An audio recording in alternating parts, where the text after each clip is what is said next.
Hai semua, Assalamualaikum. Okey, hari ni kan hari guru. Jom kita tanya budak, agak-agaknya kalau cikgu tak jadi cikgu, pekerjaan apa yang sesuai untuk mereka? Jom. Ya. Ya, nak tanya. Nak tanya apa tu? Cikgu favourite Yaya siapa? Cikgu Zafar kot. Okey, agak-agagnya kalau cikgu Zafar tak jadi cikgu, dia susah jadi apa? Jadi askar rasanya. Okey, sebab apa? Sebab dia tegas and berdisiplin. Okey, terima kasih Yaya. Sama-sama. Mat. Apa? Siapa cikgu favourite kau? Cikgu favourite aku Cikgu Miswan. Kalau dia tak jadi cikgu, kau rasa dia jadi apa? Jadi pemain catur yang handal. Oh, kenapa? Sebab dia pandai main catur. Hebat tu. Betul. Aku setuju. Betul. Alia. Ya. Akak nak tanya ni. Nak tanya apa? Okey, siapa cikgu kegemaran Alia? Cikgu Hayati. Okey. Agak-agaknya kalau cikgu Hayati tak jadi cikgu, dia susah jadi apa? Jadi accountant. Okey, sebab apa? Sebab dia pandai mengira dan pandai matematik. Okey, terima kasih. Bye. Bye. Di. Apa? Siapa cikgu favourite kau? Cikgu favourite aku, Cikgu Elina. Oh.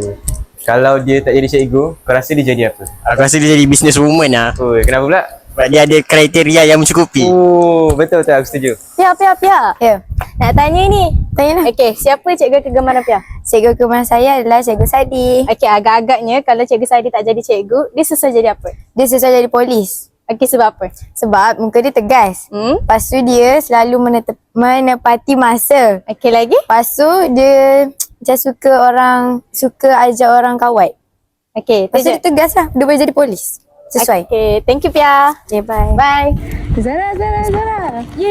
Kenapa? Nak tanya, agak-agaknya kan kalau cikgu Safani tak jadi cikgu, dia susah jadi apa? Saya rasa dia jadi arkitek. Okey, kenapa? Sebab cikgu pandai lukis. Okey, terima kasih. Sama. Madiha. Ya, Nak tanya ni. nak tanya apa? Okey, kalau pengetua tak jadi cikgu, dia susah jadi apa? Saya rasa dia sesuai jadi jurujual atau promoter. Sebab pengetua lantang bercakap dan cepat menjadi idea.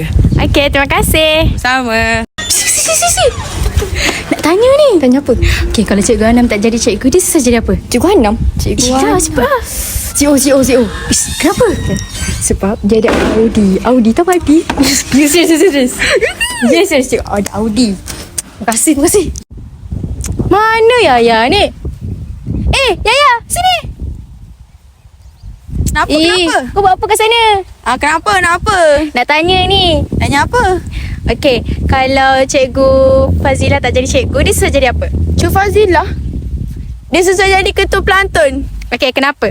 Sebab dia ada aura untuk jadi tentera. Gil. Kalau Ustaz Syamsul tak jadi cikgu, kau rasa dia jadi apa? Aku rasa Ustaz Samsul, aku rasa dia jadi pengumpul minyak masak terpakai yang berjaya kot. Wish, asal lah. Sebab selalu saya tengok aku tengok dia dekat kantin, dia selalu kumpul minyak masak. Lepas tu aku rasa kagum lah dengan kerja dia. Walaupun dia dah jadi cikgu, dia buat juga kerja-kerja macam tu. So bagus lah. Jul, kalau cikgu Sardi tak jadi cikgu kan, kau rasa dia jadi apa?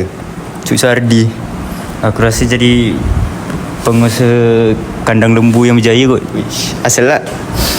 Sebab dia pernah cerita selalu dia petang-petang suka bagi makan lembu, dia ada bela lembu. Lepas tu dia sayang dengan haiwan. Dia selalu bagi makan kudut dekat kelas aku.